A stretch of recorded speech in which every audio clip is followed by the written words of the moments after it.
This is the Bahamas Tonight, the Northern Edition. Good evening, I'm Sabrina Brown. Thank you for joining us. Topping the news tonight, the government is delivering on a campaign promise to construct a new school for the West Grand Bahama community that comes at a price tag of nearly $12 million. Prime Minister the Right Honorable Christie and a delegation traveled to Grand Bahama today, where the first steps were taken to make the promise a reality. Cleopatra Murphy has the details. Ground was broken Thursday for an $11,523,479 classroom junior high school in Holmes Rock, expected to be completed over an 18-month period. Prime Minister the Right Honorable Christie and a delegation of ministers were on the islands to mark the occasion. Contracts of equal proportions were awarded to RCL Construction and Brickhouse Construction for the school, but Prime Minister Christie says while government will build a pretty building, a school is much more. The school becomes a school by the quality of the education that takes place within those four walls. You judge the school on how it influences the minds of your children. The school will sit on 5 acres of land, and the Prime Minister says it marks a promise fulfilled. He says parents will play a crucial role in its success. It can't work if parents do not participate with their children in the school. Education Minister the Honorable Jerome Fitzgerald says West Grand Bahama's population has expanded, noting that 8 Mile Rock High School has outgrown its capacity, while primary and high school students in West Grand Bahama total 1,750. He says the new facility is an investment in students' futures and urged students to take advantage of it. The only return we are expecting of our students who attend this school is to graduate with the new Bahamas High School diploma. Minister of Works and Urban Development the Honorable Philip Brave Davis says the school will be a duplicate of the Sister Mary Patricia Russell Junior High School.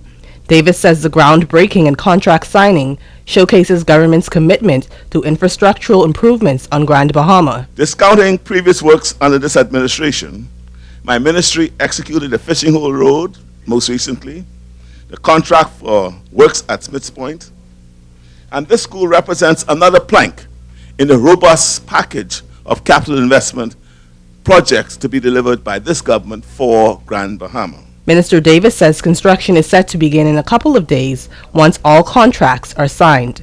Cleopatra Murphy, ZNS Network News. Member of Parliament for West Grand Bahama and Bimini, the Honorable Obi Wolshcombe has pushed for the construction of the new school in West Grand Bahama for years. At today's groundbreaking, he noted that the community has not seen the construction of a new high school since 1967.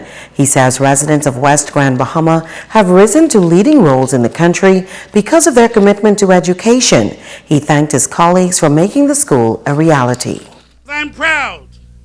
I'm proud of this occasion, and I'm proud that my leader is here, that he, as always, when you speak about something, you might not hear him respond, but he registers it, and then he comes back and he says, we're going to do it.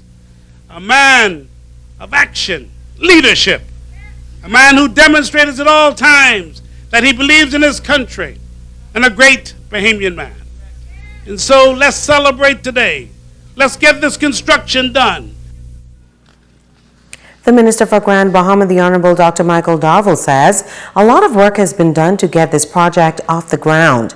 He says once the contractors are mobilized, work will begin immediately, and this project should provide employment for quite a number of residents in the West. We had to understand the demographics, to know exactly where the people were, and also to look for a piece of land that we thought would be appropriate. So this piece of land here in Holmes Rock is the ideal piece. It's large enough for us to build a school and also to have a track facility where we would have our young athletes in the West Grand Bahama have a place where they could train. This is a state-of-the-art facility. Will not only just boost the area of Holmes Rock, but create new subdivisions where young couples will want to actually relocate and be a part of a community, whereas the school will be the central nucleus necessary in order for this growth to come. So it's an economic injection in the community. It is jobs for residents in West Grand Bahama, both in the construction area as well as permanent jobs that is related to the school. Residents of the West have been asking for a new school for many years, and so today's groundbreaking was welcomed news for that district. Italia Hall picks up the story. The groundbreaking of the new junior high school in West Grand Bahama was exciting for many residents in this community. Most say this will add a lot to the education sector on Grand Bahama. I'm overwhelmed with joy to see this happening. But you know, it teaches us a lesson. Just wait. And when that time comes, nobody could cancel it. I feel good today because I live down here in Home Rock, right? And I feel good that the groundbreaking to have a school, high school down here. Even I don't have no children for school down here, but I still feel proud. What I saw you today represents hope, but not only for this generation, but generations to come. Former educator Cecil Thompson says he is elated to be a part of history. What this is going to mean for the young people from the primary school and the junior high school and then feeding into 8 Mile Rock High School is just indescribable. I just feel honored to have lived long enough to see this red letter day West Grand Bahama. Principal of the 8 Mile Rock High School, Ivan Butler, says most parents in West Grand Bahama send their children to schools in Freeport after they graduate from primary school. But he believes this new junior high school will change that. I'm confident that that would keep the majority of our primary school students in this area, something I've been advocating for a while. And so it does my heart well that we were able to witness this groundbreaking ceremony today. And it pleases my heart that our students would remain in the West area and they would eventually filter into the 8 Mile Rock High School. Now this project is expected to take a total of 18 months to complete. Italia Hall, ZNS Network News. Thanks, Italia. Meantime, work is underway on St. Paul's Methodist College here in Freeport. Tonight, the principal of the institution outlines the repairs currently taking place at the old campus and gives a forecast of the school year ahead. Cleopatra Murphy has more. Students at St. Paul's Methodist College started another academic year at the former Royal Palm Resort Tuesday after mold at the original Clive and Hudson Avenue campus forced a temporary relocation for the 2015-2016 school year. The original campus is currently undergoing extensive renovation in excess of $125,000. Principal Lynn Glinton, who outlined the scope of works, anticipates a return to that campus by February at the latest. Some of the buildings are being demolished, and so we will be having a new entry to the campus off from the Clive Avenue side. But all of the remaining buildings will be repitched. In fact, will be pitched because we had the flat roofs, and so we will now have pitched roofs, and all the classrooms are being gutted and remodeled. Despite being in transition, Glinton says St. Paul's has maintained a student population of 130.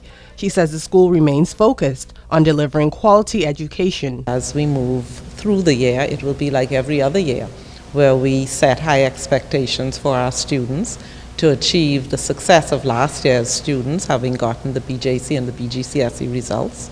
We were pleased with the entries and the results. Glinton says the school teachers have met with students to let them know about what is expected and to inform them about extra classes that are available. She says parents are being reminded that they also play a role in student success. A lot of it, too, is reminding the community, reminding parents that it's not just the teacher, it's not just the school, and we are really enforcing the formation of the triangle: the home, the school, with the students right at the head of that. Noting they are eager to return to home turf, Glinton appealed to former alumni and parents of current students to provide financial support to aid with the school's renovation where they can, so students can return to the former facility as soon as possible. Cleopatra Murphy, ZNS Network News. Taxi drivers on Grand Bahama heading to the polls today. Just under 200 members were eligible to vote for an executive team to lead the organization for the next 2 years. Megan Shepard reports on today's voting process. Members of the Grand Bahama Taxi Union turning out to the polls Thursday morning to elect the administration that will lead them for the next 2 years. Members say going forward, their key concerns are more membership and unity. Unity, transparency, dedication. I want to see a lot of that. I want to see, members working together, putting their differences aside, and be working towards a common goal, getting some things organized, get this union better, in great shape, better than it ever was before. And the only way to do that is unity. First thing, unity amongst the members, because there's not no unity pulling and hauling. We need unity so that we can increase the membership of our organization. Members say they also have other concerns, which include more attention to the elderly drivers. Oh, I definitely would like to see the president with his officers try to create more progress and more jobs so that he can generate some fund to better operate the union. I would like to see that the organization make a radical turn and help the senior citizen more. While most of the positions will be going in unopposed, it is a three-way race for the presidency. Polls opened early this morning, and voters say it was a smooth process. Everything seems to be going well. It's going beautiful. We have a beautiful day. Voters are coming out. Candidates are anxious. Everybody's waiting to see what the alternative is going to be. It's going to be good. The voting process is fine. Everything is going on smoothly. And I hope it continue to be that way until we finish the whole process for the day. Polls at the Taxi Union Hall closed at 5 p.m. Megan Shepard, ZNS Network News. Stay with us. There's more news after this.